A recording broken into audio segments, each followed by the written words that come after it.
Una, ihanda lahat ng mga gamit na kailangan. Mantika, lighter, kutsilyo, chopping board, at syempre, orange! Pangalawa, hatiin ang orange sa gitna at balatan ito. Siguraduhin na hindi matatanggal ang ugat ng orange sa loob.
okay na yun.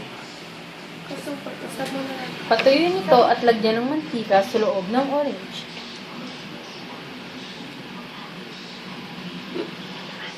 Dito. Dito sa gitna. Sorry, hindi ba ito ba? Tama na. Ang kabilang balat naman ng orange ay bubutasan sa taas para maging sandigan o harang ng lampara. Ang huling hakbang, sindihan ito sa ugat at magkakaroon na kayo ng kandila.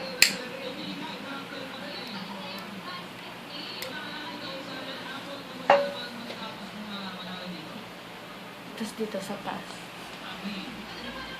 Ngayon, alam niyo na paano gumawa ng lampara gamit ang orange.